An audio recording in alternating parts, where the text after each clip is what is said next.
Here we are. Here we are in the next segment of our David Fincher deep dive. We're doing Panic Room. We did Fight Club last time. We're going in sequential order so we can kind of see the evolution of David Fincher's career, his artistry, his taste, his signatures. And so, we'll be discussing all of that. There's the three of us here today, me, Drew, and Justin. Real quick, have any of you guys seen this movie before we watched it in preparation for this deep dive? Drew? No, I thought it was a horror movie.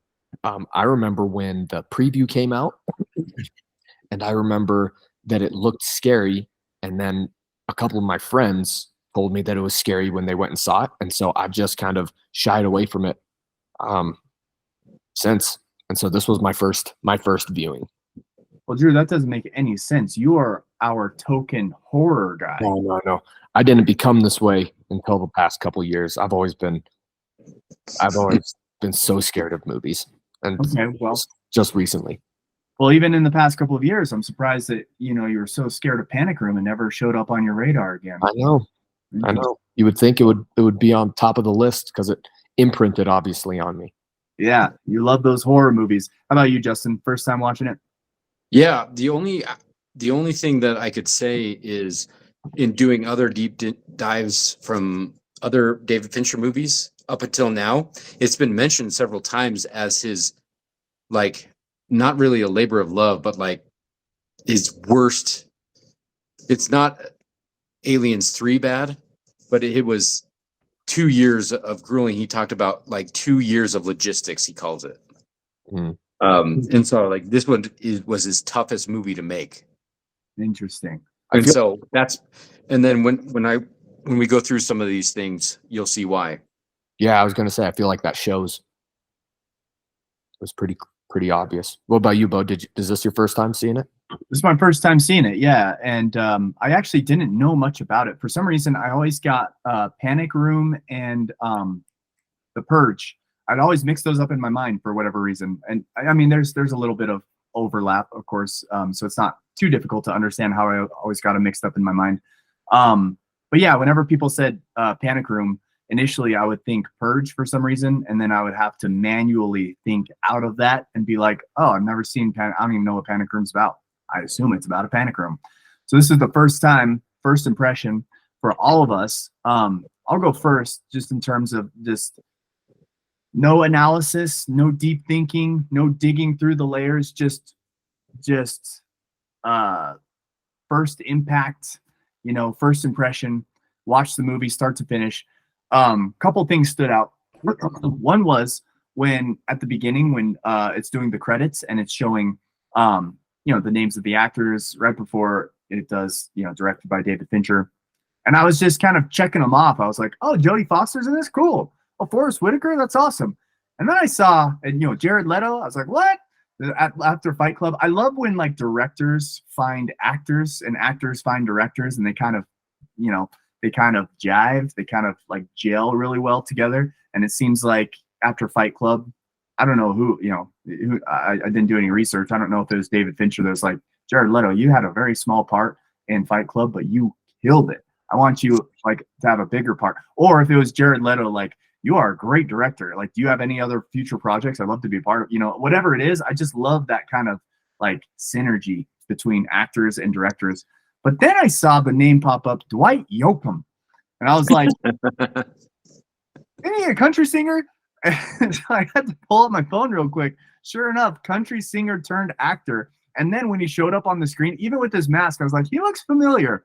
And when his mask came off, I was like, oh, he looks so familiar. Where have I seen this guy? Because I haven't seen any of his music videos, I don't think.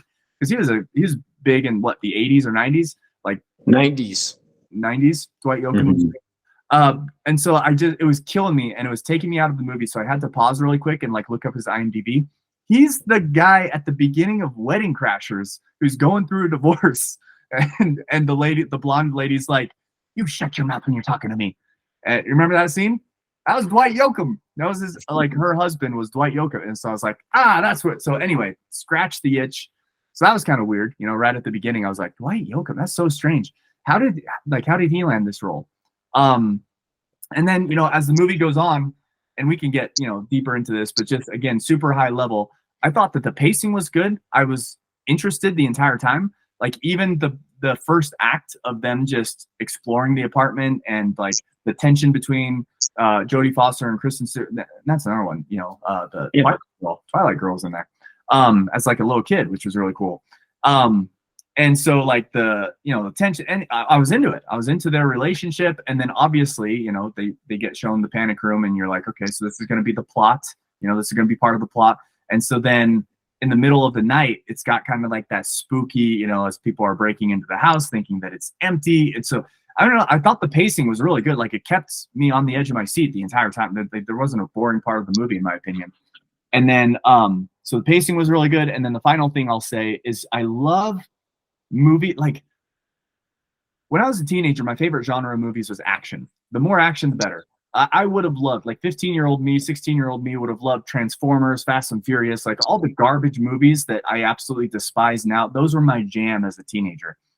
But one of the problems with action movies in particular is that damage doesn't seem to affect the characters as much as it should. Like characters can just push through so much damage and still come off concrete. A few examples are like, the Rocky movie. As much as I love the Rocky movies, the biggest apologist ever. I could talk about Rocky. I will watch them for till the day I die. My kids will grow up watching Rocky. I love the Rocky movies. That being said, very unrealistic in the amount of damage that he's taken, especially as he comes off Conqueror. The worst example, in my opinion, I don't know if you guys have ever seen the movie The Raid. It's like an Asian movie.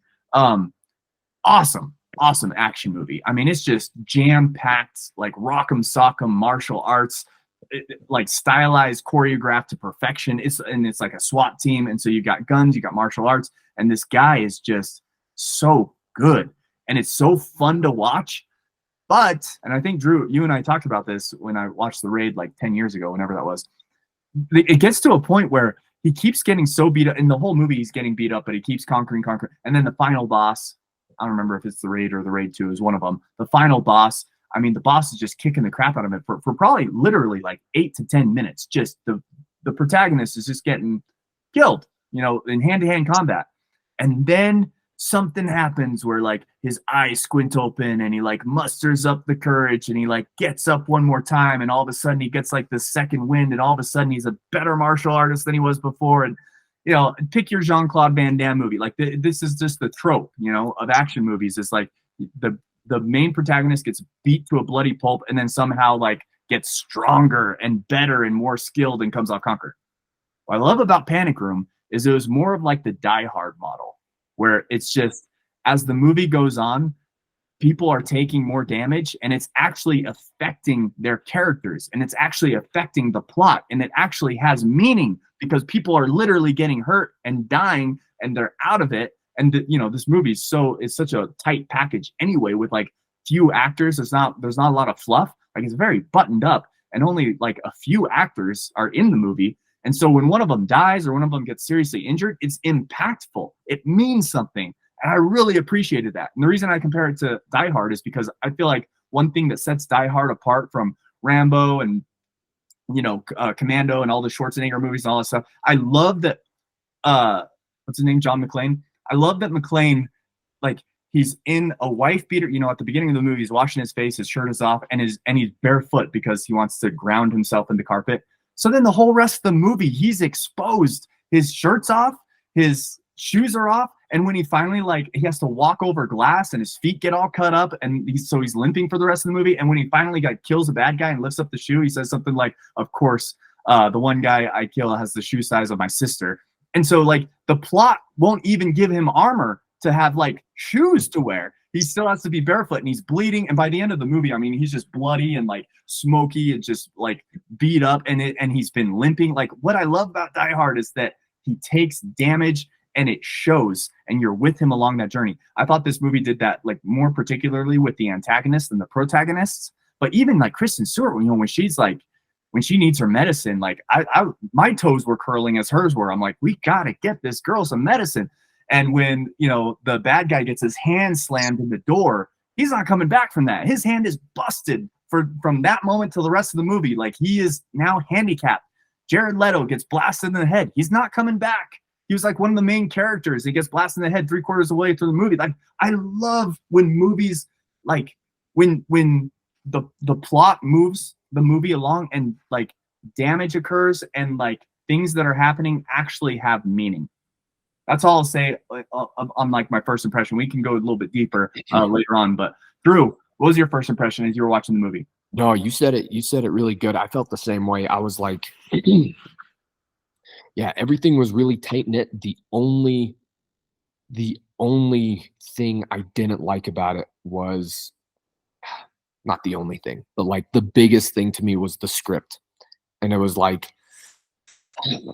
and we've said it before, and I'm sure there's examples out there, but I'm like, name me a movie that is phenomenal but has a terrible script.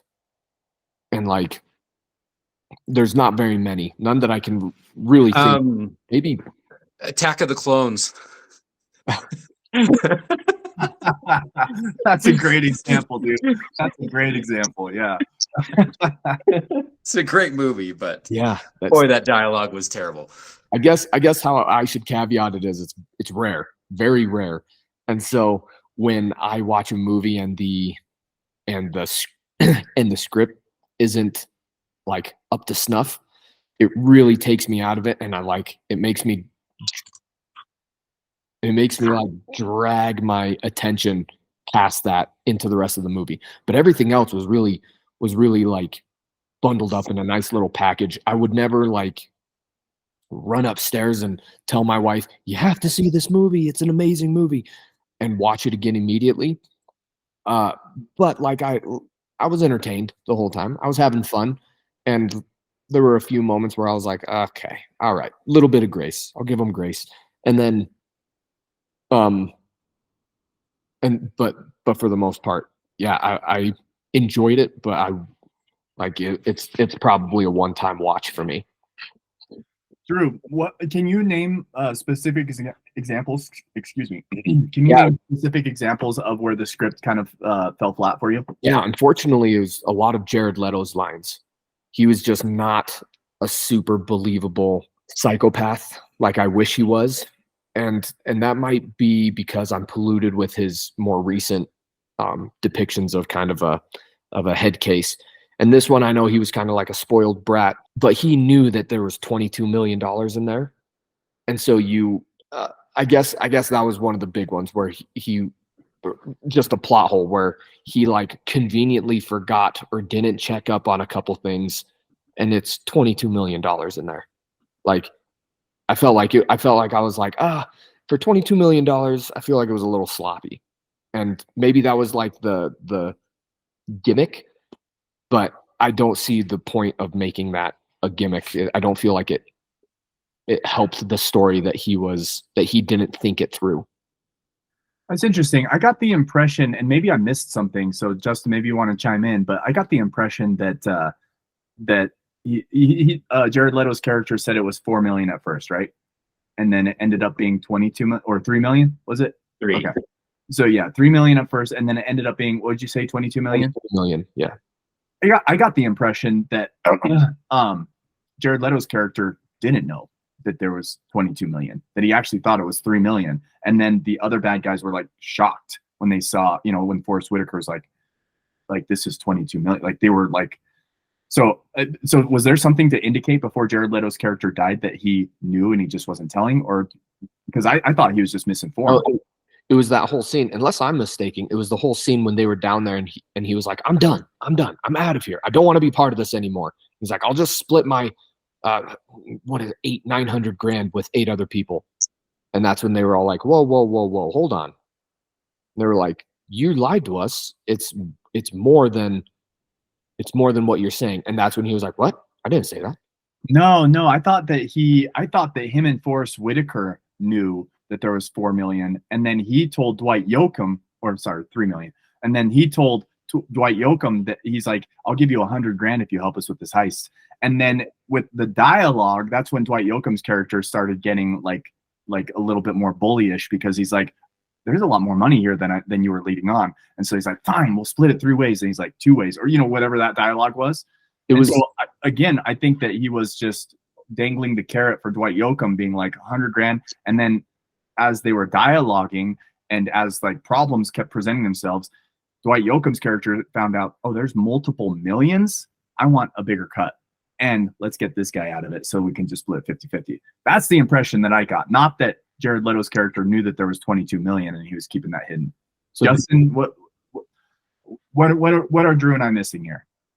So from what I remember, it seemed to me like there was more players that sent him to this house, and they knew how much was in it, and they told Jared Leto, who was kind of like middle management bad guy, and he was just like, oh, easy in and out, I'll get my big cut, and I'll get these two yahoos to do most of the work, and I'll take a big fat cut.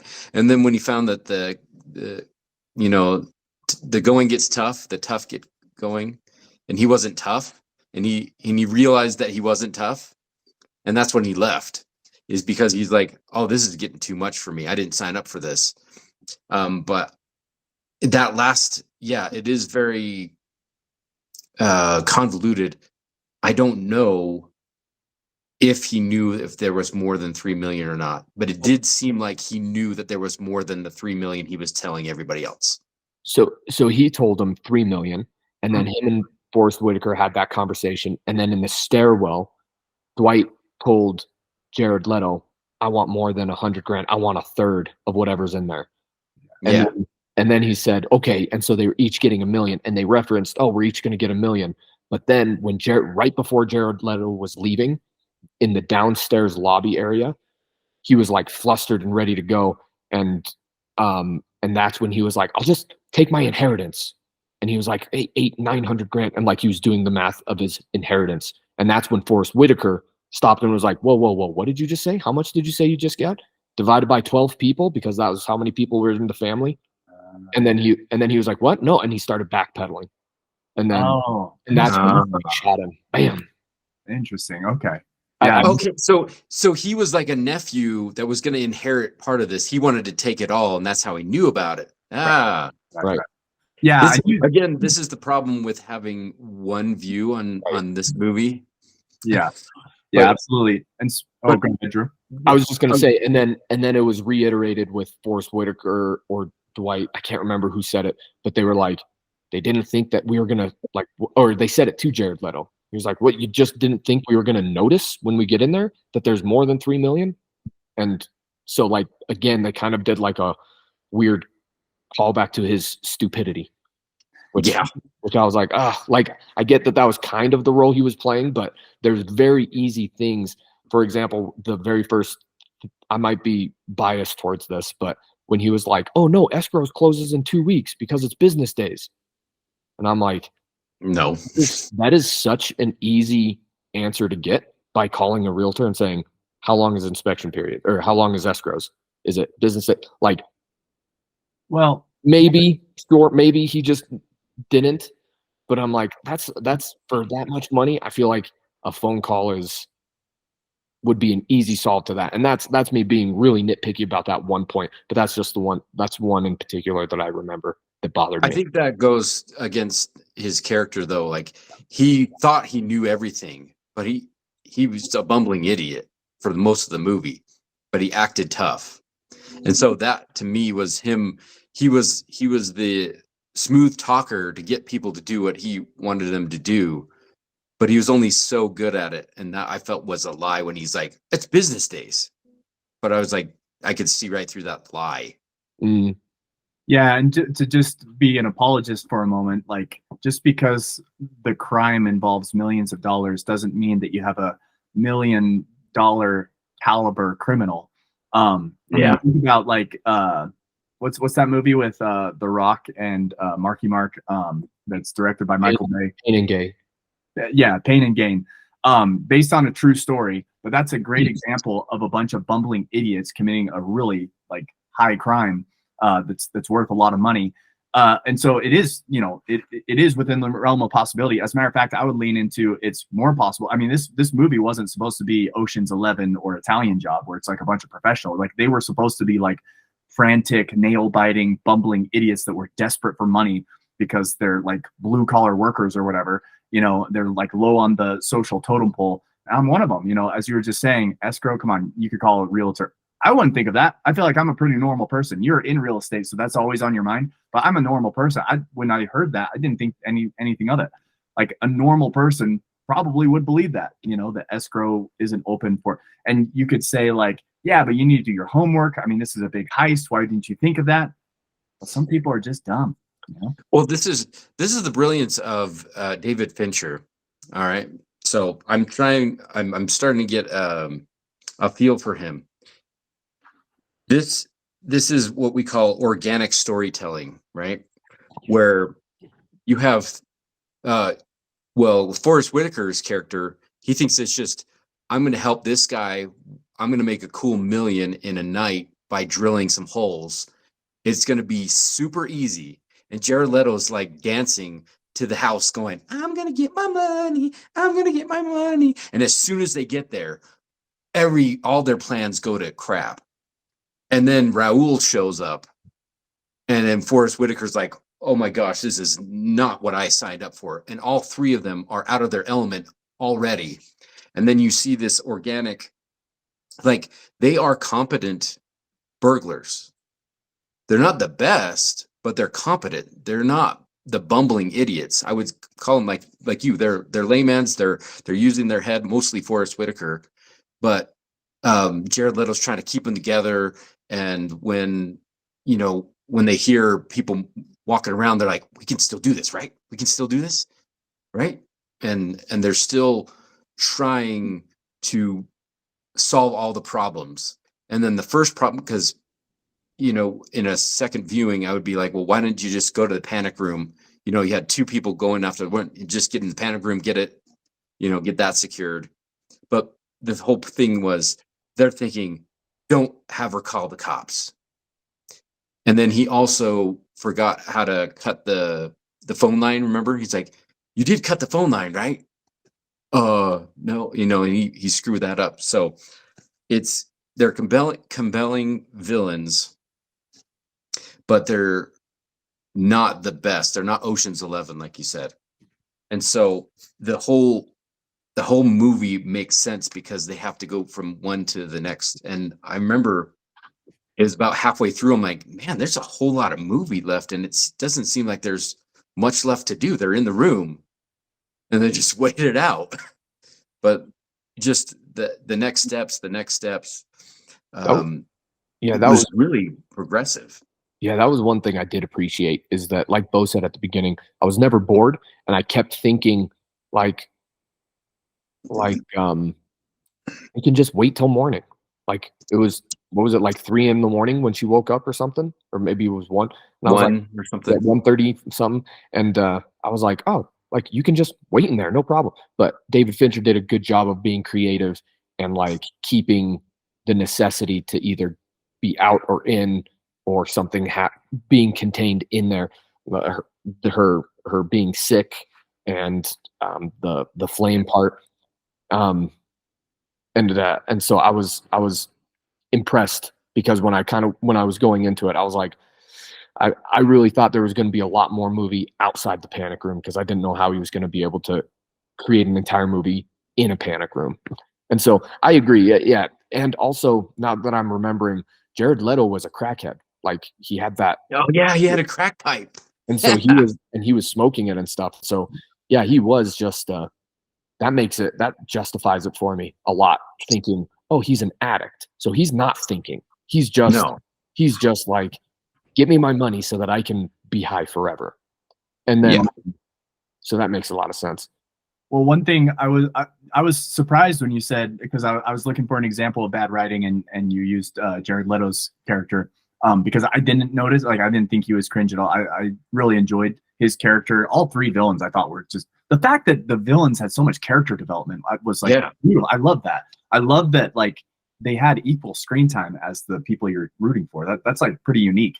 You know, usually movies follow the heroes and then gives you just little splices of the villain, but this was like, you're in the villain's head and you're not rooting for him, but you're almost empathetic towards him. But anyway, I thought you were gonna say Kristen Stewart's lines, because I was like, this is like, and you know, the movie was made in 2002, so give it a little bit of grace, but it was totally like, you know, the chick in Casper the Friendly Ghost, whatever that movie, the Casper movie, you know, there's like in the 90s, there was like this like preteen angst where they like were always eye rolling towards their parents, and like you could tell they loved them, but they would never express that love, and it was very tropey, which that was my least favorite part about the movie. And you know, and it's not a big deal because they didn't focus on it. But I did notice that if I were to critique the writing, I would critique you know, Kristen Stewart's lines more than anything else. But this is good. This is good. I'm glad that we're like peeling back the layers of like Jared Leto's character to help flesh it out a little bit. So I wanted to go ahead, Justin. I wanted to go back to what we've been talking about is engineered close calls. And what scene really sold me on this movie when I was doing the research part after I'd seen the movie, and I was like, oh yeah. So the scene where she realizes that they mock the basketball over, it goes down the stairs, and she's like, she's seeing them on the screen, but she's not realizing, am I just seeing things? I'm groggy, I'm half asleep. But when the basketball, she hears it and she sees it going down, she goes, this is for real. That 2 minutes and about 2.5 minutes.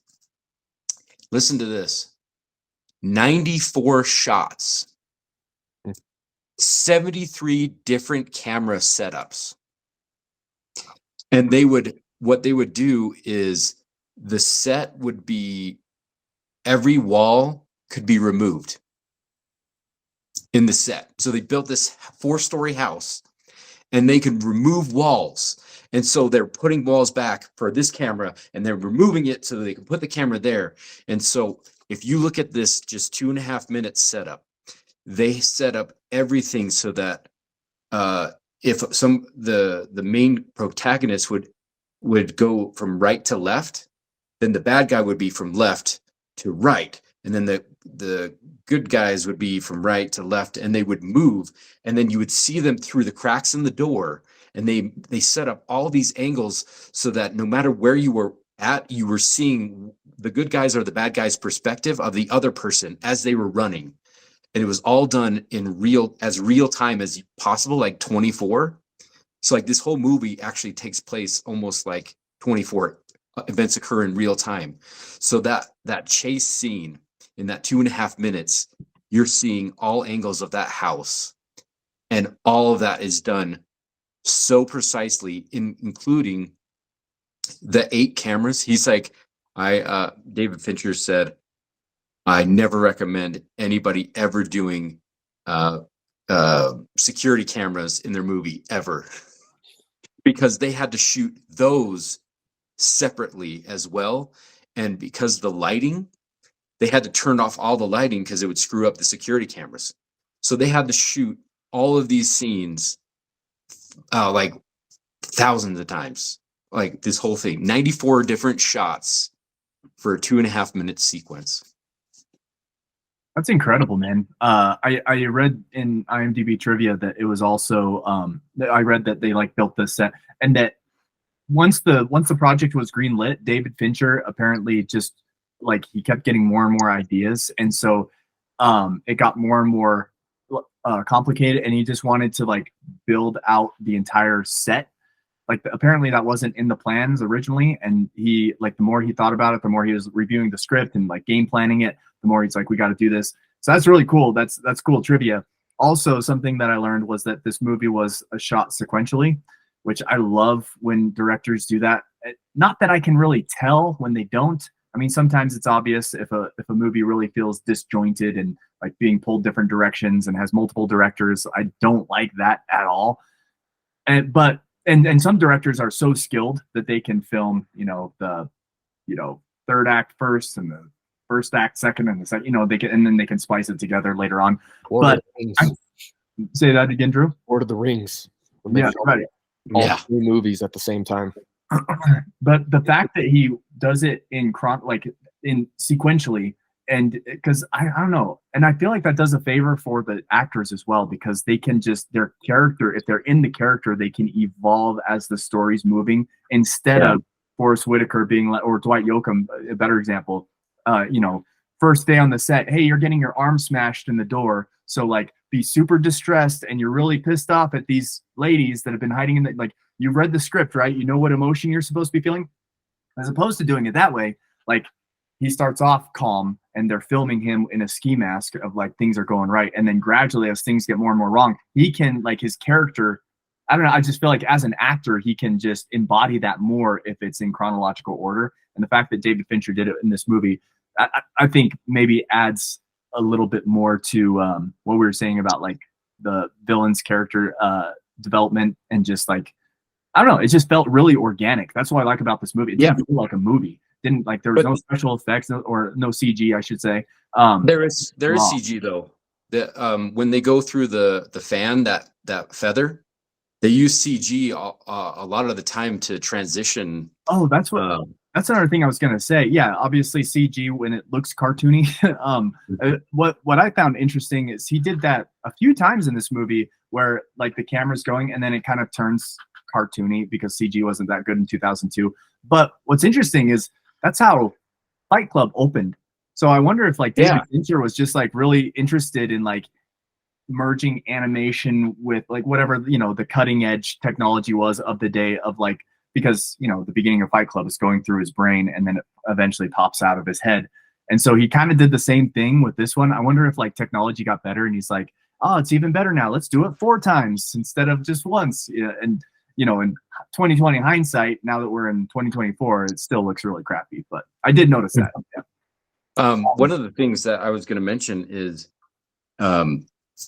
this CG that was used. This was like one of the first times I was looking at the history of CG in movies. The first one was Westworld in 1973 to use CG.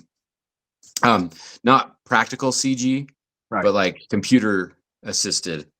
And then it was 1988 was Star Trek V, The Final Frontier. And then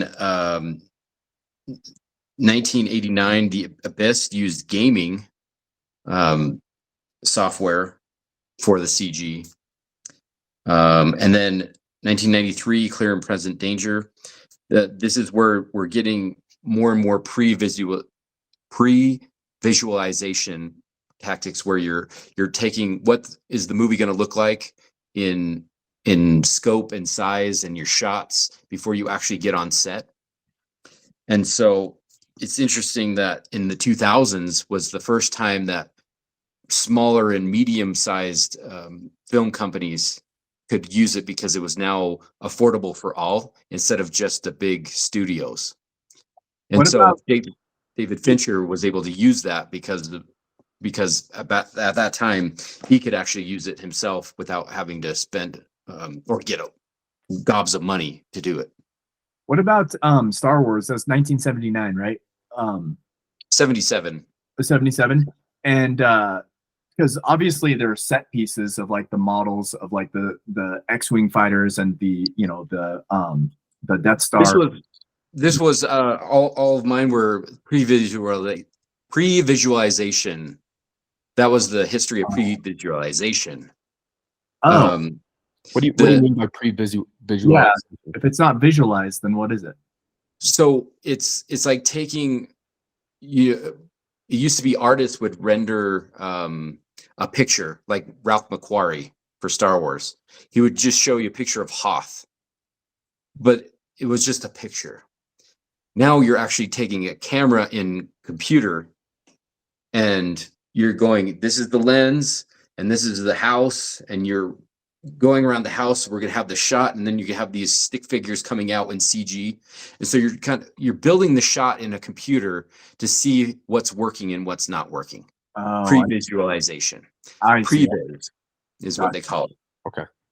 And so that's what they were using. They had a scale model of the house, and then they had it in 3D. And so they were talking about, well, can I get this camera? Like one of the shots, they were talking about trying to get a camera at the top of the stairs and it was just too tight of a spot that they couldn't get a dolly in there. It was like, okay, we can't have it here, but if we start the shot, kind of diagonally, can we get it? Because the computer says one thing, but physics says another. And so they were able to, or they were discussing how they were going to actually do the shot because they saw the problems already in the computer. I feel like this is a subject that's been talked to death. Like we've been beating a dead horse, not just amongst our circle, but anybody that is a fan of movies, and you don't even have to be a cinephile, like just casual fans. Like it's no secret that the more heavy the CG, typically the worse the movie somehow. And Star Wars, what the prequels were like a big offender of this. Another one I can think of is Scorpion King, or The Mummy 2, when Scorpion King showed up at the end and he just looked like a character from N64. Like he had no business being in a live action, but it just looked like it looked worse than Who Framed Roger Rabbit, when they're literal cartoons. Yeah. At least they acknowledged that they were cartoons, and so you were able to like accept it. But the Scorpion King, I don't know if you guys remember, I remember seeing that in theaters, and even in whatever year that was, 2000, 2001, whatever. Like actually, it was right around this time. Was it 2002-ish, 2001? It was just terrible. And so the fact that like directors, George Lucas famously was like really excited. He's like, now we got the technology, let's redo the original trilogy and muck it all up with a bunch of useless CG, and let's do the prequels and make it all just blue screen, green screen. Like it's a mess.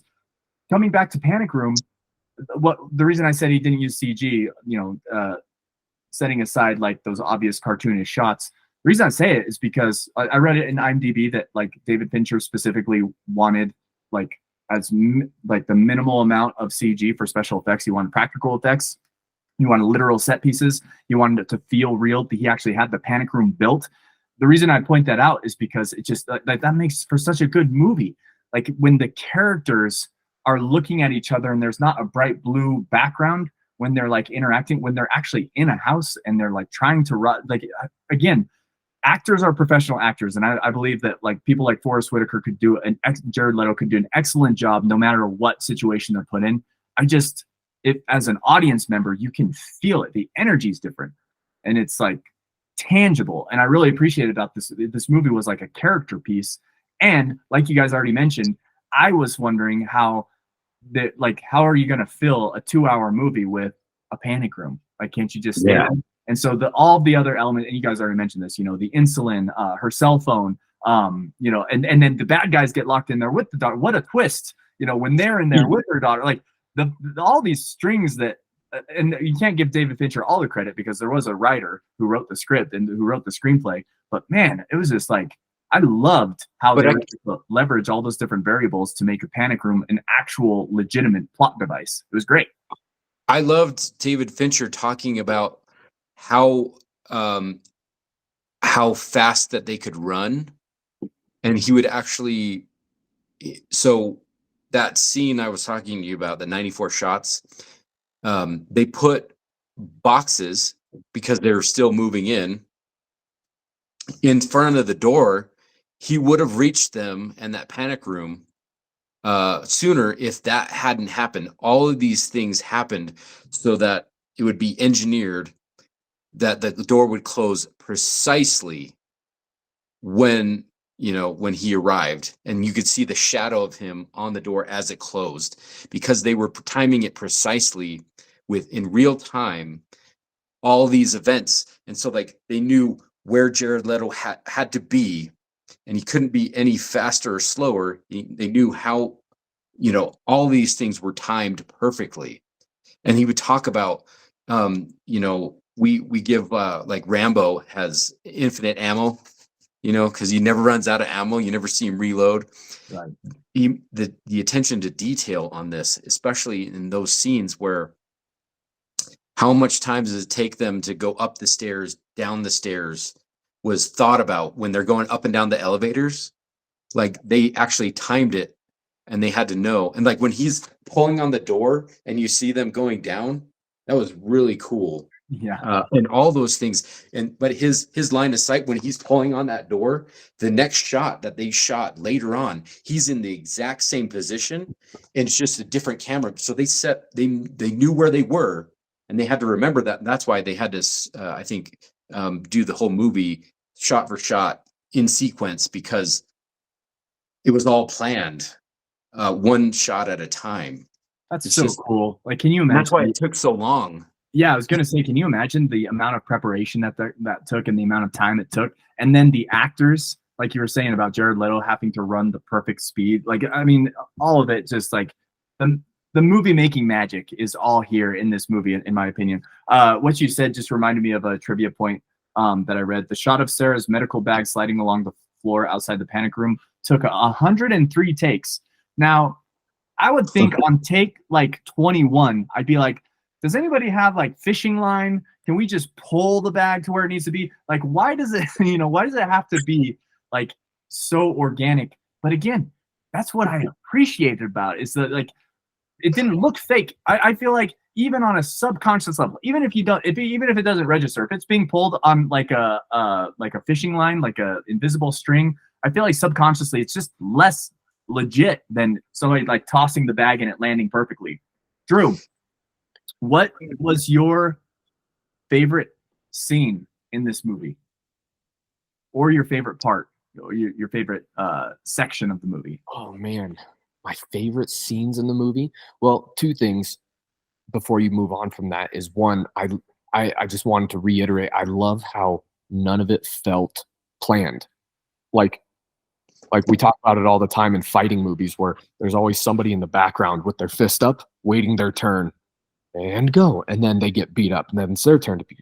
It didn't feel that way. It felt like all the stumbles and all, like Justin, you said, the boxes were there. It felt organic, where it was like, oh yeah, like I've moved before. I know that I put boxes in front of weird doors, and like it's not just, you don't have to like convince yourself that it's believable. It's just like you said, though, subconsciously you're just like, oh, that's legit, which I feel like creates and like the movie magic of all of it happening. That with the actors being able to like do their job with those obstacles. Anyways, we already talked about it. But the second thing is, like we've talked about how we appreciate the character development of the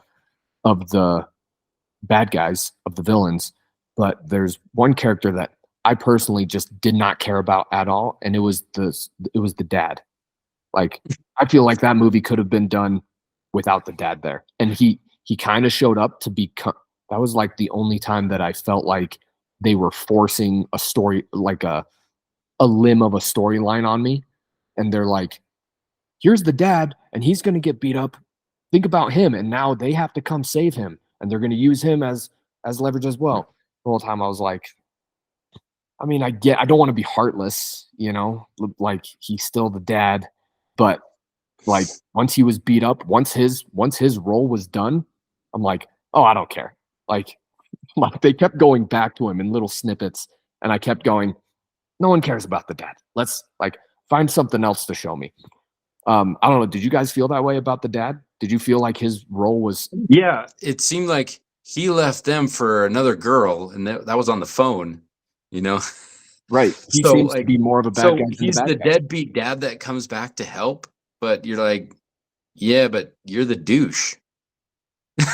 And they're like, he's a pharmaceutical guy, so he's got pharmaceutical money. And I'm like, oh yeah, maybe that's just 2024 in me, where I'm like, oh, pharmaceutical guy, yeah, he can die. He's I expendable. didn't even catch that. Like, he's expendable. Let's get rid of him. So maybe that's why I didn't have any empathy for him. It's because like he's just a strong. Didn't he also seem so old that he would be Jodie Foster's grandfather? Yeah. Not a, I don't know. I didn't see them as like, oh, my husband. Hey, listen, that's gonna be me and Natalie in like 12 years, just so you know. Definitely robbed the cradle, so that's realistic. But the what I was gonna say is, and Drew, you kind of said, it didn't work, pick something different. So you're not dismissing the necessity of like something else to keep the story exciting and moving along. Because that's what I was gonna say is, when they cover, when Forrest Whitaker covers the camera and then Jodie Foster can't see, and then they drag the dad, like that had to happen in order for her to think, oh, they're gone now, and I'm safe to go like find my cell phone. Like that's what caused the panic room to open. And again, we've already mentioned, like, how does this story cause tension when they're in a safe panic room? Well, it has to be opened and closed constantly for different reasons. And so that was one more reason for them to open the door and to cause a little bit of, to keep the story moving. So I actually appreciated it. I thought it was deceptive. I thought it was clever. I didn't think it was too unrealistic because despite the tension between Jodie Foster and the dad, that's still his daughter. Like the fact that he showed up at 3 a.m, I don't think even for the douchiest douchebag, that's his daughter. If his daughter's in trouble, he's going to show up and like check things out. And so I didn't think that was unrealistic, and I didn't think it was unnecessary. I liked it. Yeah, I guess it could work. I just don't think that it, and maybe they probably weren't trying, but it didn't capture me. That character was very disposable, and so, like, I agree.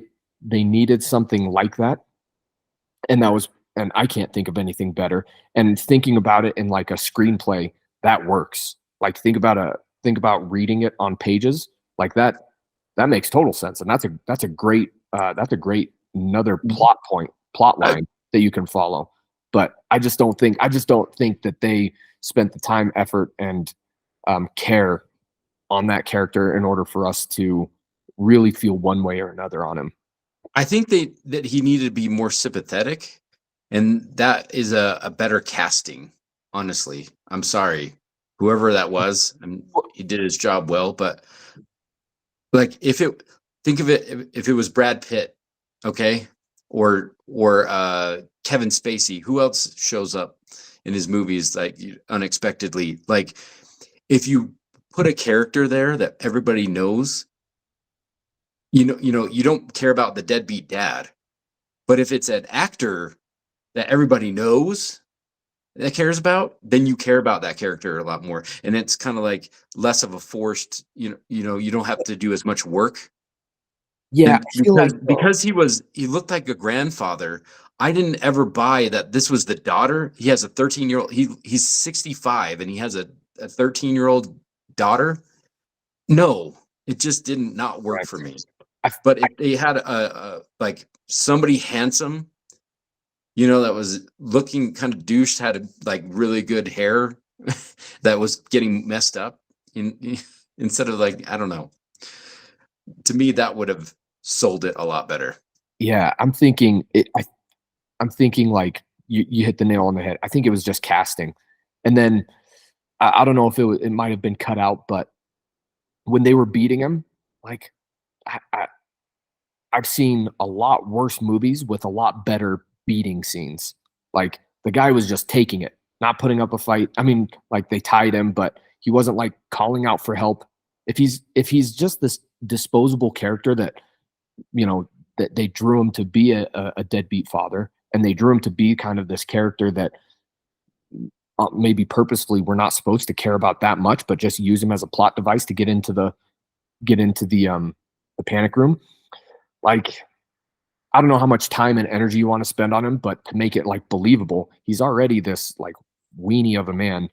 Make him call out like and beg for mercy and try and something heartstrings of the family, instead of like him just getting beat and going, oh, and then Forrest Whitaker going, do you want it to stop?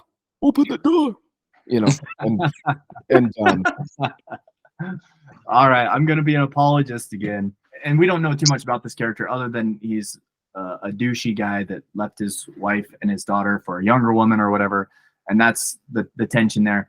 But if I were to be an apologist for all of the critiques that you guys gave, think about it this way. If I knew, and actually, did he know he was being watched by his daughter and his ex-wife in the panic room? No, he didn't know anything about the house. Okay.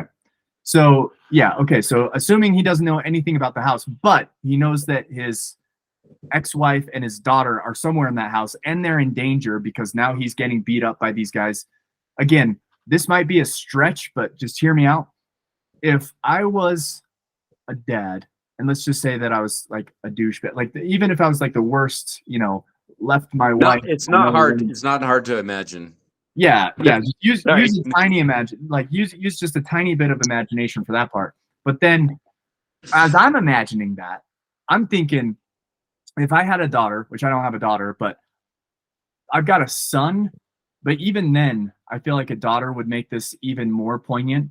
If I'm getting beat up by somebody and I think I might die, the last thing I want to do is have my final impression on my daughter, on my sweet little girl, who I'm supposed to be her protector and her dad. The last thing I want is for the final thing she sees me doing is begging and squealing like a little pig for my life. I'm going to go down like a hero. I'm going to keep my mouth shut. I'm going to take my lickings and I'm going to sit there and bleed and be like, you're going to kill me. I'm not going to shout out. Like, I don't want my daughter to like be horrified by this. I'm just going to keep my mouth shut. So, and assuming that he does love his daughter because he showed up to the house in the middle of the night, I don't think that's too far of a stretch to put that on him, that as he's getting beat up, yeah, he's a douchebag. Yeah, he's like old and he's dumb and he's mean and he has a like corroded spirit. I feel he still loves his daughter. He doesn't want to be squealing in pain. Okay. I can take that, except then show that. Don't make us sit here and think like, maybe he wants to. No. Like, that's just one line of dialogue that would be a completely redeeming factor of him. And show, don't tell. That's what I say. The fact that he showed up and was more to tell. I don't agree, because you're not putting you in that situation is apples to oranges. This guy was a scumbag, like he was just some. He showed up. He showed up, so he's not the deepest scumbag. The fact that he showed up in the middle of the night because he thought his daughter was in danger shows that he's not as much of a scumbag as you're painting him to be. That's my whole point. If we look at the evidence, you don't even need a line of dialogue. Show, don't tell. The fact that you showed him show up in the middle of the night because he thought his daughter was in danger shows that there's something in there, some sort of redeeming quality in his character that he wants to protect his daughter, if not physically, then emotionally and psychologically, by keeping his mouth shut and just taking his lickings and assuming that he's just going to die. Again, I think this could have been handled with a different actor to show just a little bit more. We just want a little bit more from that character. Okay. Right. Okay. Look. We got a better actor. All right. The amount of justification and like behind the scenes characterizing that you have to do is so much more work than just putting in a line of like, you think this is gonna hurt me? Oh, I'm sorry. I won't let my daughter. Are you in this club to have an easy time, to take it easy? All right, I'm saying lean into the difficulty, lean into the nuance, lean into the behind the scenes and digging a little bit deeper on these characters. Then answer me this. Since you're being such an apologist, now be a critic. Why wasn't it as good as Fight Club? Why wasn't it as good as his other movies? I will answer that question. Listen, I will answer that question the moment you answer the question I asked you like 10 minutes ago. What was your favorite part? You want me to be negative? I want you to be positive. What was your favorite part of the movie? There's a lot of redeeming qualities. I said that at the beginning. It's a tight knit package.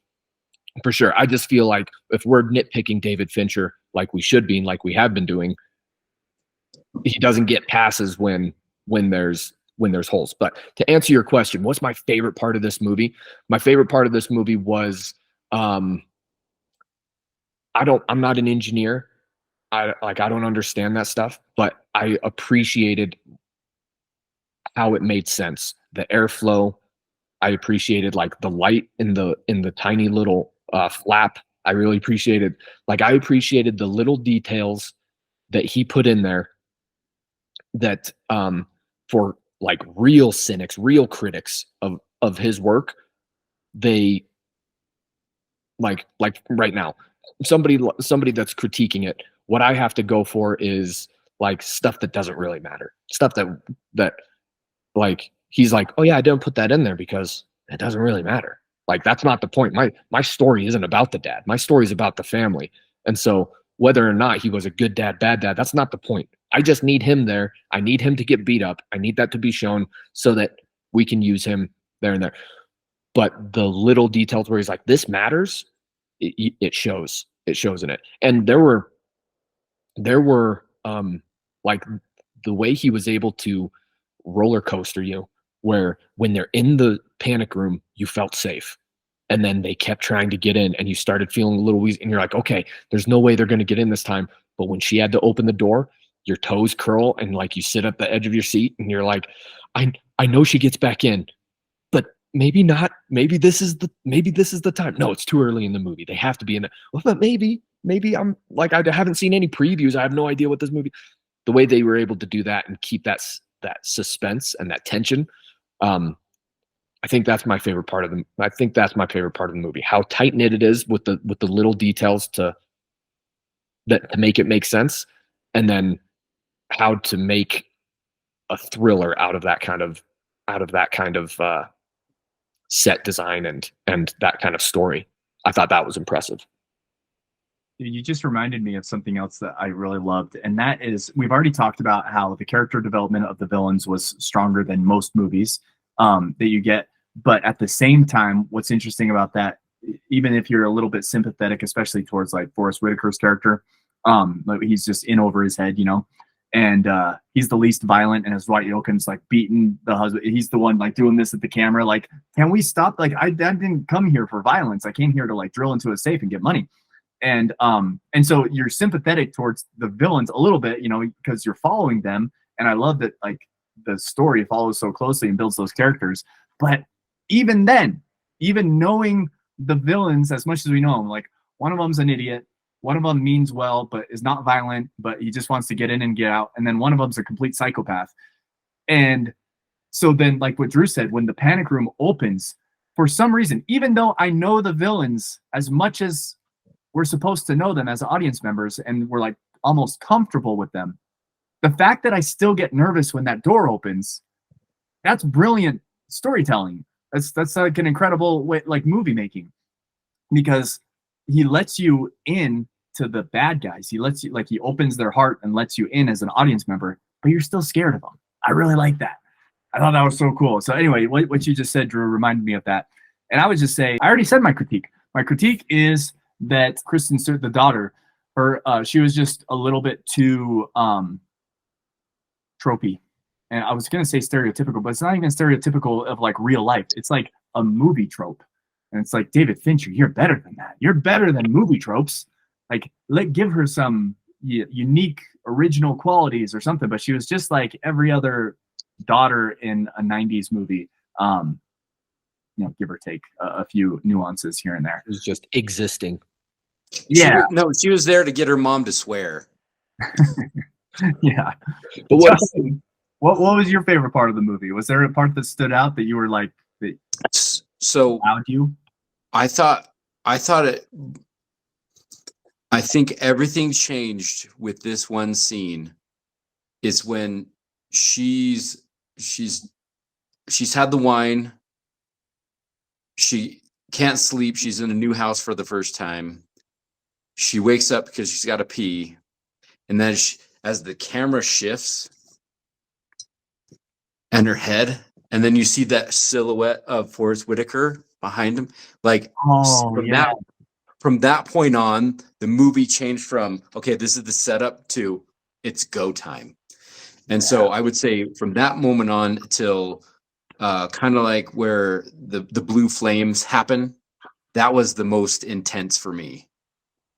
And then after that, I just kind of, I didn't know where the story was going to go. And so my brain couldn't, like, I don't know what they're going to do next. But that middle section was where I was like, my brain was fully engaged in the movie. So I would say that was my, and to even the slow motion where she's reaching for the phone. And we haven't talked about this, but there was a lot of moments where there was no sound.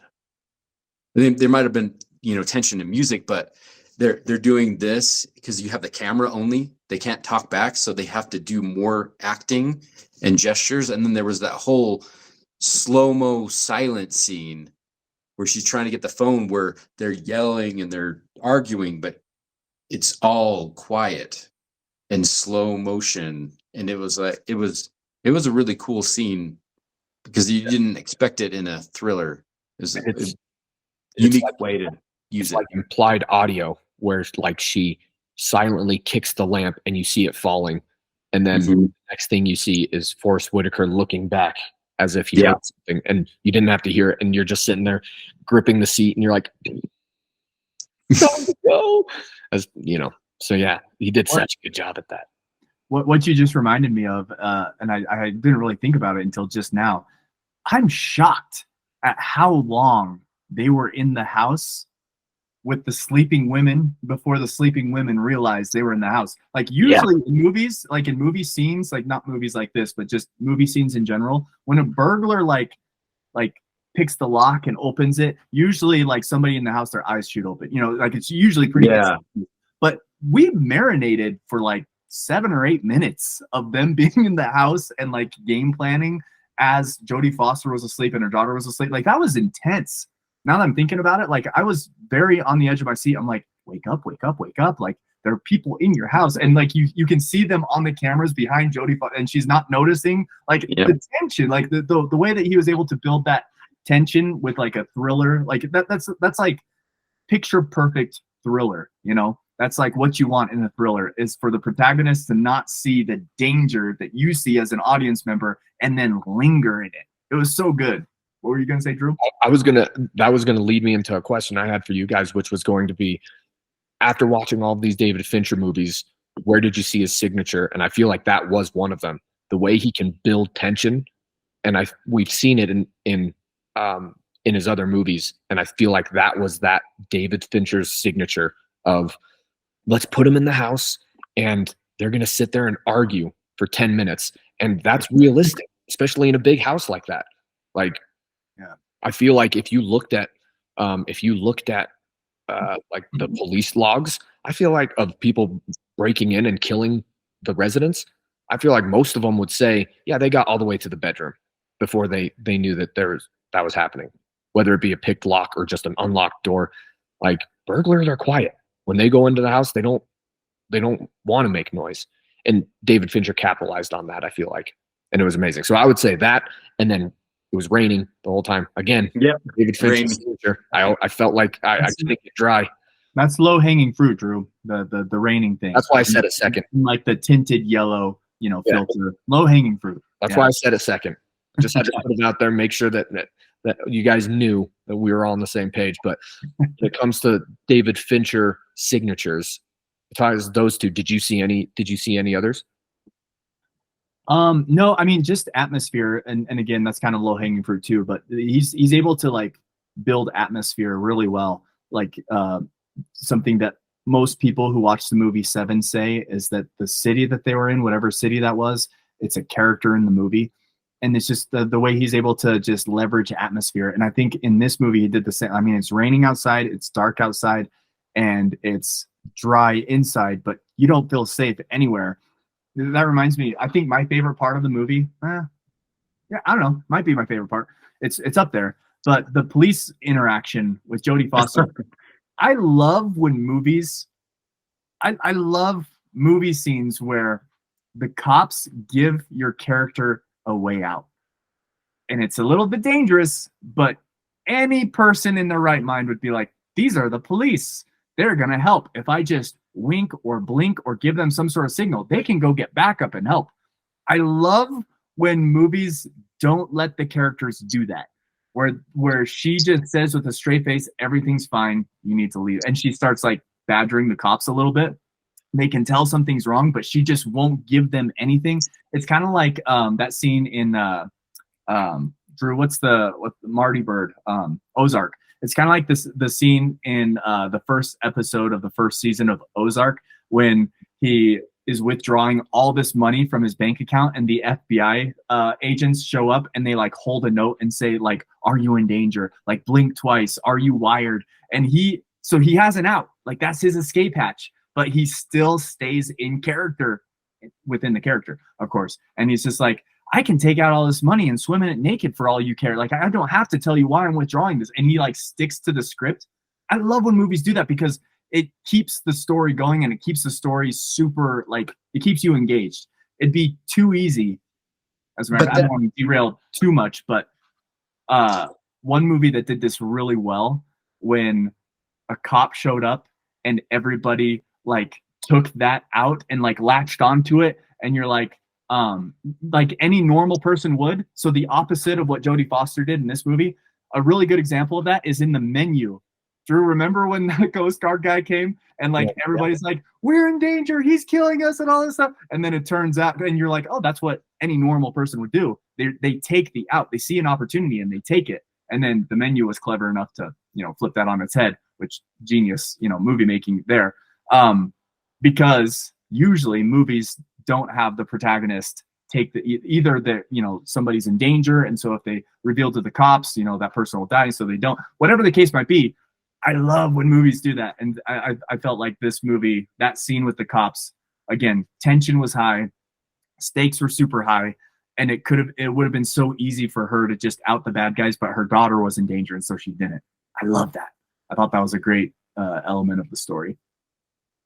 Justin, what else do you have on your notes before we start wrapping this up? Is there anything you're dying to share with us in terms of technical cinematography or the sound? Oh, so I don't know. I had some vibes of Stephen King in this, and I'm kind of glad that they didn't go all the way, which it could have.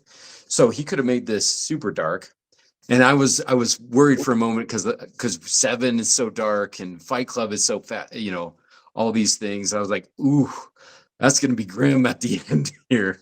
Is that they do all this and then the daughter is gonna die anyway. And so I'm glad they didn't. But the subverting of expectations, I think, is David Fincher's signature.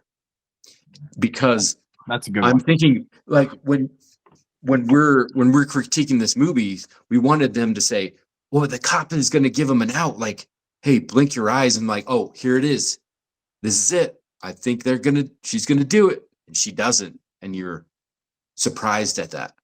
This is the correct way to do subverting expectations. When I didn't think Jared Leto would be the first one to bail. Of the three criminals, I thought it was Forrest Whitaker he's the last one to bail, really. Yeah, good point. So all of these things, you're expecting it one way, and it goes the characters choose the harder road.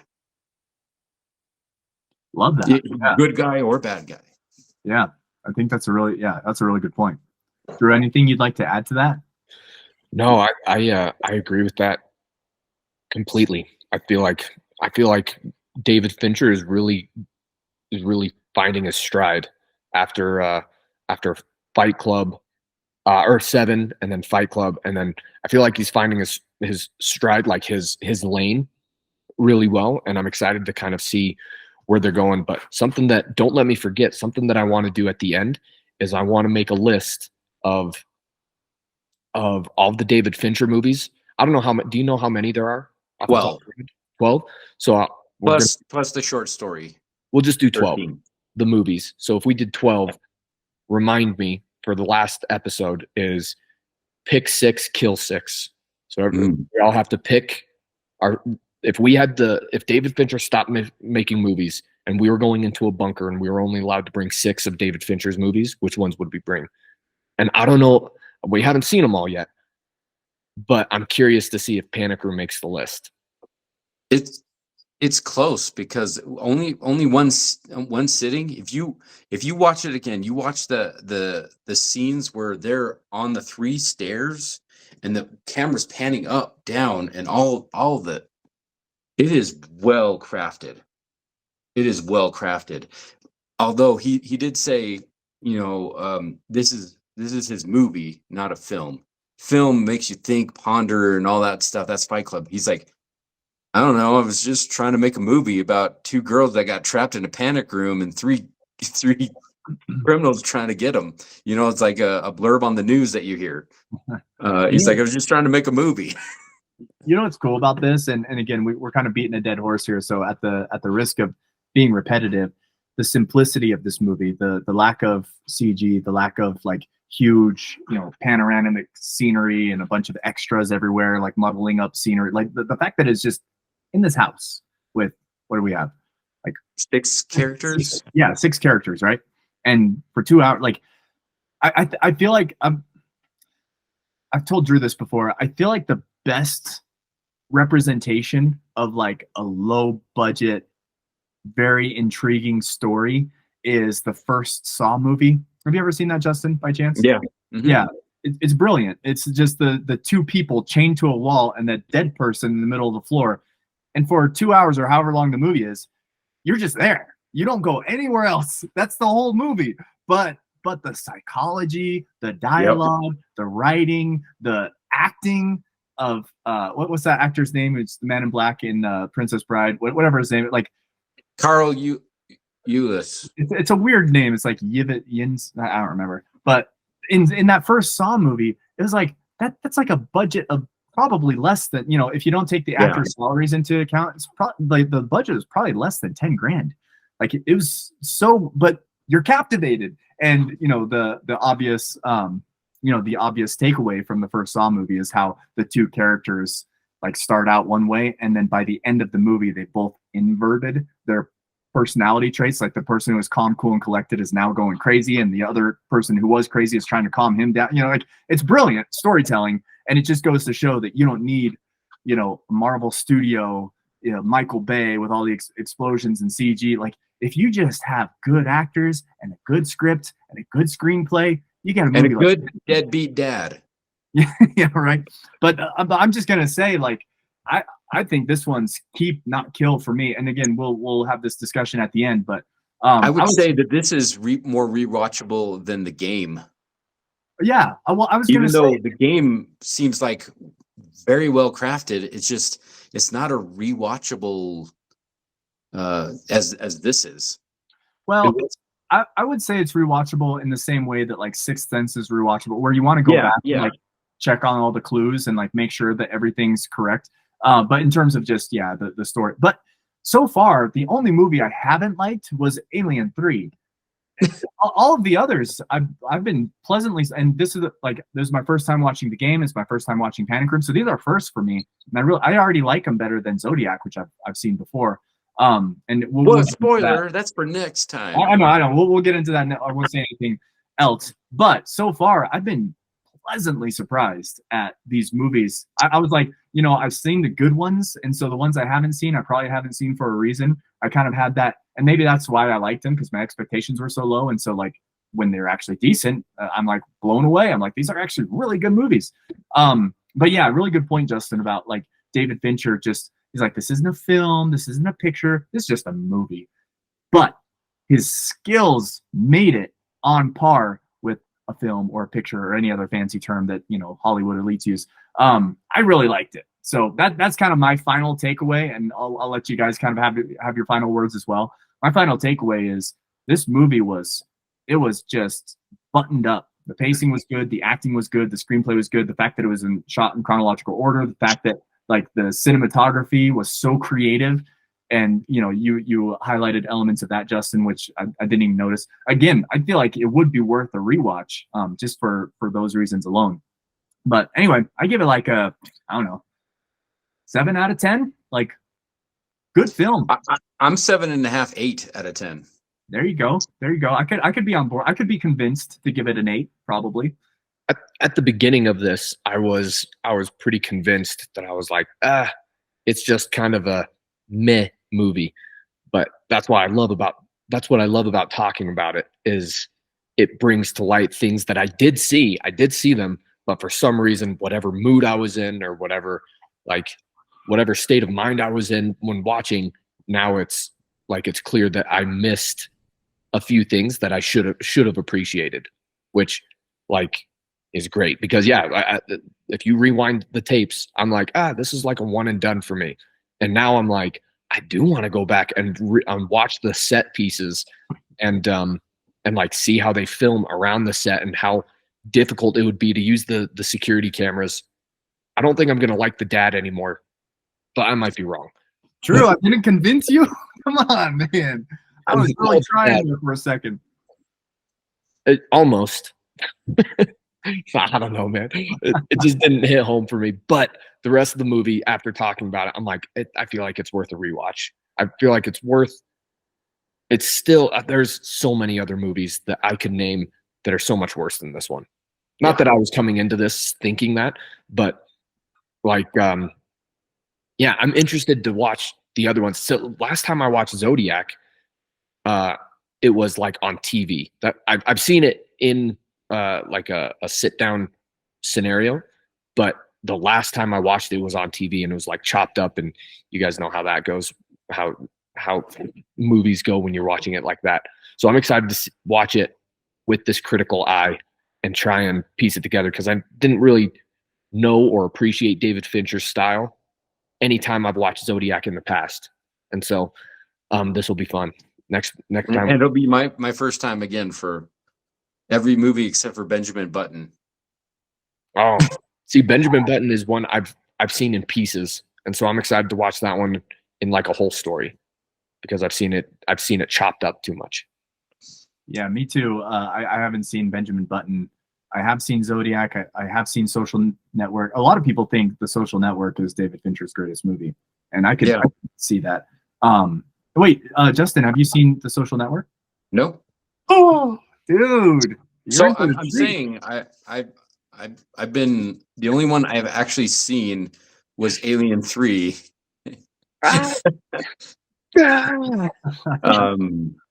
Yeah, I think all the other was and I had seen 7 on TV, like TNT or whatever, but that was choppy, and when you have commercials and distractions and all that stuff, it is a different experience.